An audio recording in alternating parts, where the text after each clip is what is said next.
And we continue to profile your new cabinet ministers. And with the largest budget but sadly dismal performance, the education portfolio is being described by some as a poison chalice. We'll talk to Siviwe Gwarube, the new Minister of Basic Education, to hear what her plans are to lift the country's education system out of dismal global rankings and propel it to the top of the class.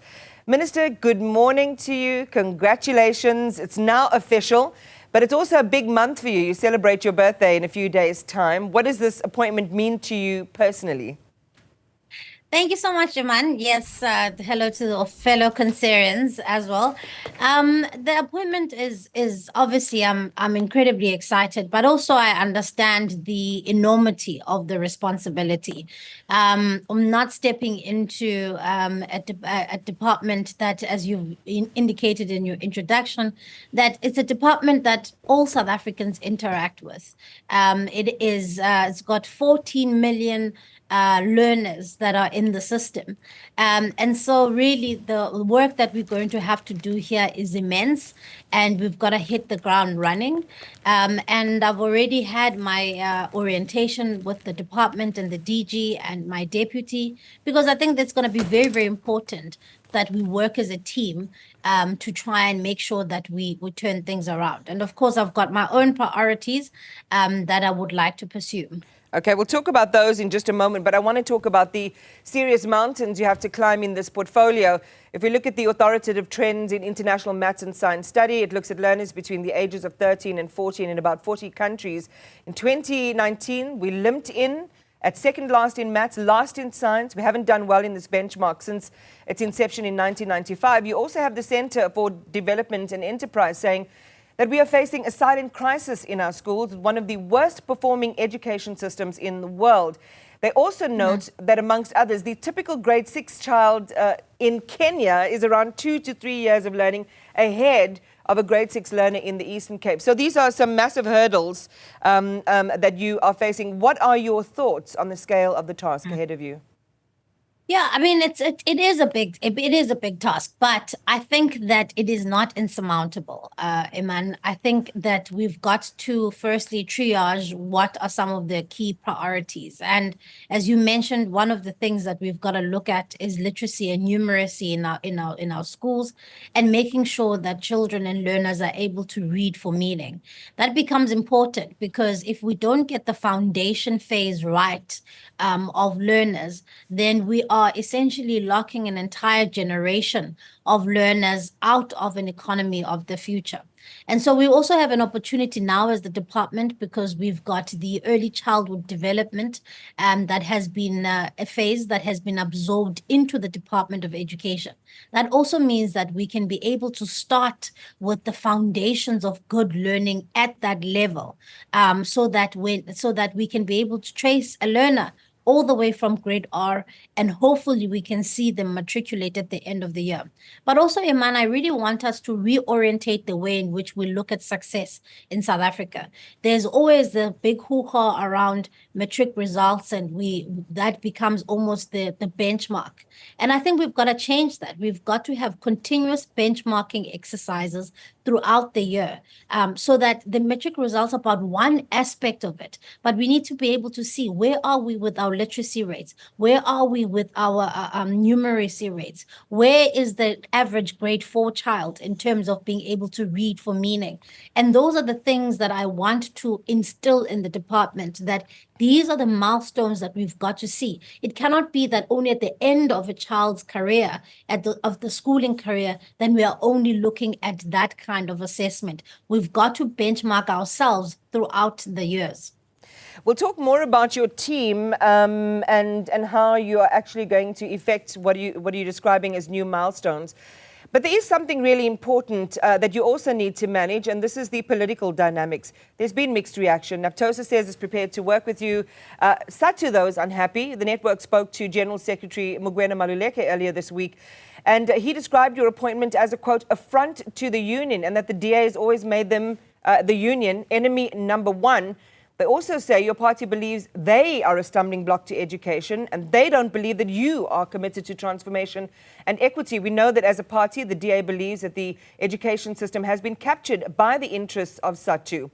How do you build a partnership with them when there is so much distrust in the atmosphere? I think it's absolutely I think it's absolutely it's not insurmountable at all, Iman. I think that if our stakeholders, particularly our trade unions, and if their priority is placing the learner at the center of all that we do, and of course placing the safety and the well-being of teachers as well, then we're definitely going to find each other. I thought it was unfortunate that the union came out without me having had met any of the stakeholders. But I'll be meeting with the stakeholders, and I have no doubt in my mind that we're going to be able to find each other, because my priorities are clear, and they should, in fact, our priorities, us and the stakeholders' priorities, should actually be one and the same. And so I'm not concerned at all about that relationship. I think we will have a relationship, and we will have one of mutual respect and mutual and that is cordial. But as long as we make sure that it is the learner that we put at the center of all that we do. Well, shape that conversation for me between you and Satu. Sorry? Shape it. I mean, what are you likely to say to them? Well, firstly, I mean, we must meet with them, and this is why I was a little bit surprised that these comments came a couple of days even before I was sworn in. I've only been a minister in less than 24 hours, and so so one of the things that I want to do is to bring together all stakeholders, including trade unions, and to say, look, here is my vision. I've taken the time to immerse myself in the department. I now understand all that there is to understand about the department, its challenges, its current issues. But I want us to have a discussion that is, one, there's a separate labor discussion that we must have, but also there's a separate issue around performance and outcomes from our education system.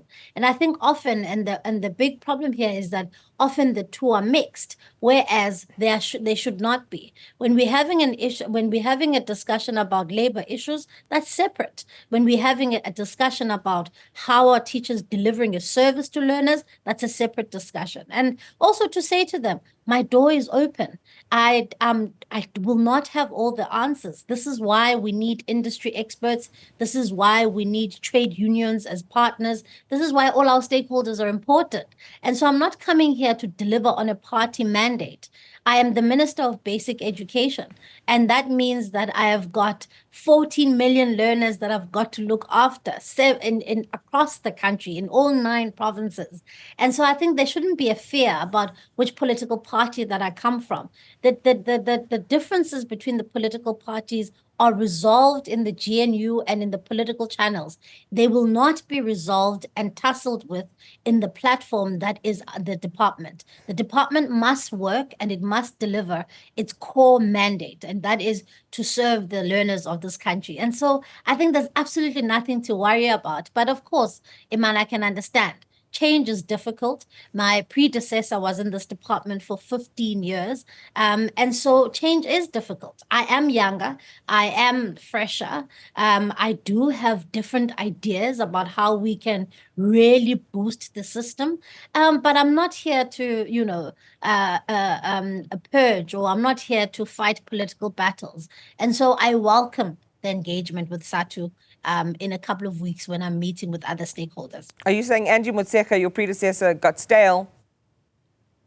No, not at all. I think that we must always be careful not to say that people who have been around for a long time become stale. I think the sweet spot is a mixture of both young and experienced people and leaders in government. But I wish Ms. Motshekga very well in her new role as Minister of Defense. We had a lovely conversation yesterday at the swearing in, and we will be actually having a meeting together next week where she'll be giving me a handover. And I think that's invaluable. I want to have a good relationship with her. Remember, she's had many years in this sector. So fresh thinking is welcome, but also continuity is important. If there's time, we might go back to that meeting. But I think what you're expressing, that you are not here to deliver on a party mandate, is really seeing the GNU and the results of those appointments in motion? Because your party manifesto is clear. I mentioned an aspect of it when it came to SADTU in terms of, in terms of their position in education. And here's another one, because you're likely to cause trouble with them as the largest teacher union in South Africa, because your party opposes the Basic Education Laws Amendment Bill. It's yet to be signed in law by the president, but your federal chair, Helen Zille, has said the BELA Bill, not negotiable for us. The right of school governing bodies to determine the language policy of the schools is a red line. The ANC has known about it from day one. So, what next for this piece of legislation, given what you're saying? You're not here to put a stamp and rubber stamp the party's mandate. You're here to do what's best for education. Yeah. Look, I mean, with the BELA Bill, again, what is important is to note that it is now before the president. And what I intend on doing is I've studied the bill and I've studied it carefully. There are aspects of the BELA Bill which many stakeholders around the country have expressed dissatisfaction with. And one of the things that I would like to do as soon as next week when we have our cabinet meeting is to engage the president on them. I don't think it's wise to throw the entire bill out with the bathwater. I think there are commendable aspects within the bill which we can keep, but there are certain aspects which does disempower local authorities on certain aspects. And so how I would like to deal with this matter is, of course, there is the party policy and the party position on this, which is well known.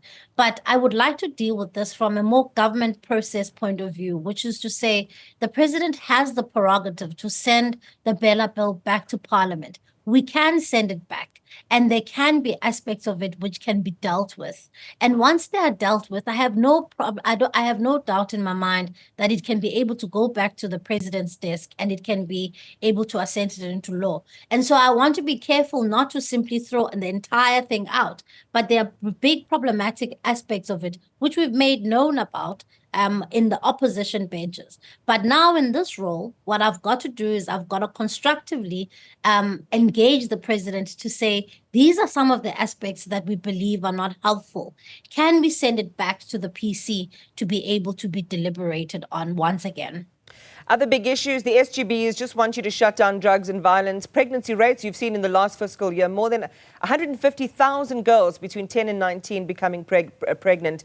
Your predecessor, Minister Motshekga, presented a policy to prevent and manage learner pregnancy in schools to the Parliamentary Committee on Basic Education earlier this year. You've talked about the BELA Bill, but how will you approach other plans made before you arrived to deal with some of these serious issues?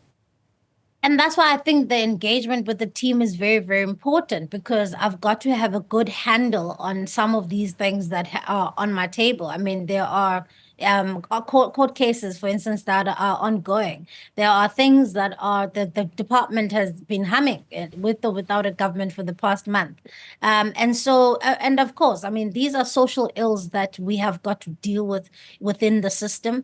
And a lot of it, Iman, actually is going to require some robust engagement with our own cabinet colleagues about some of the intervention that we need to have. For instance, when I was talking about pit toilets as an example, I mean, that's something that we've got to engage directly with Public Works. And luckily, my colleague, Minister McPherson, I've already spoken to him about saying, I need this as a priority. Things around, for instance, learner pregnancy in schools, that's something that SGBs and parents have to come to the table and work with us on how do we make sure that we are the work that we are doing in schools and teaching learners about certain behaviors, how are those re-emphasized at home? How do we partner with parents in dealing with some of these social ills? But also, for instance, issues around misconduct of teachers and learners. I mean, that is a criminal matter. And that is, again, something that my colleague and I and cabinet have to talk about. Yeah. That, it's not learner pregnancy when a teacher essentially rapes a child. And that is something that we've got to deal with. And so what I'm trying to say is that a lot of some of these things, they come to bear in the center of the education system, but a lot of it is going to require me doing a lot of argy-bargy with my colleagues in cabinet to say, come to the party, let's fix some of these things. Could it be more sort of worky, less argy-bargy when it comes to your DA counterparts in cabinet? Dean McPherson is, one of your colleagues in the party. Do you think it's going to be easier with your colleagues from the party and as opposed to other colleagues from other parties? I think that I'm really, really raring to work with everybody. And in fact, I mean, I know that this may sound unbelievable considering that, 3 months ago, these parties were at each other's throats. But the conversations I've already had with even ministers from other political parties, there's a recognition. I mean, I had a quick conversation, for instance, with Minister Mackenzie about how do we incorporate some of the work that he will be doing in his Department of Sport into the work that we are doing in the Department of Education. So when I talk about argy-bargy, I mean that I'm going to be unrelenting about the challenges that are facing the education sector with my colleagues, because they have to understand some of these things are not going to be fully within our control. And so I'm prepared to have the difficult conversations because I'm not prepared to let down the 14 million learners who are in the system, at least not on my watch, man. And so that's only when, I mean, it can be worky, but it will be argy-bargy when then we are not getting the cooperation that we need. Look, we hate to bring age into things because we know that the benefit of a younger players brings with it its own boons. The benefit of hindsight, institutional memory also bring its own boons and collaboratively does something good. But when you talk about Dean, I think Dean is around 39. If you don't mind me disclosing your age, although it is public knowledge, around I think 34. You are, so younger ministers coming in.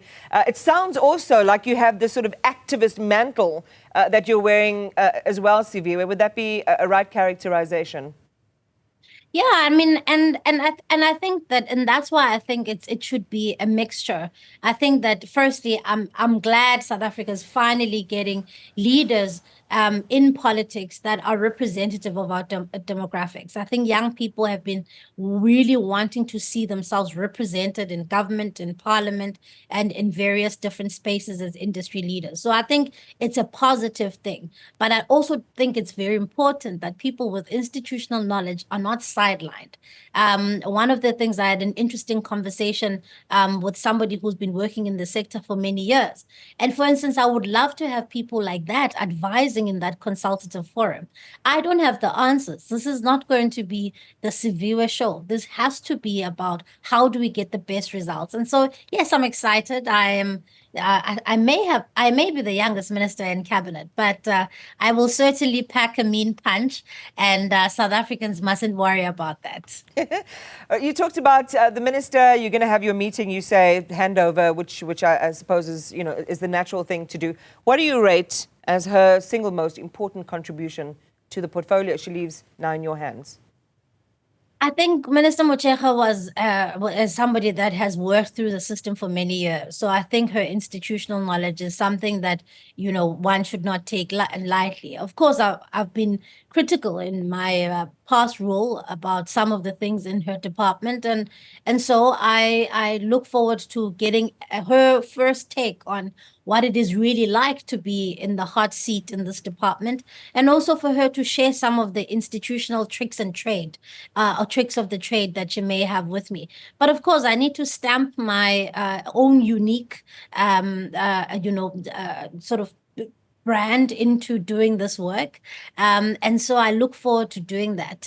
But I want to do so credibly, having really immersed myself in the nitty-gritties of the department. I'll also be undertaking, I'm very excited about it, and undertaking a national tour to all 9 provinces to go and visit my all 9 MECs in the provinces, not only to just meet their teams, but I also want to see some of the things and some of the challenges that they're having, but also some of the islands of excellence that I think we may be missing in the national discourse. And I want to talk about those and showcase those. So lots to do, but I've got the energy for it.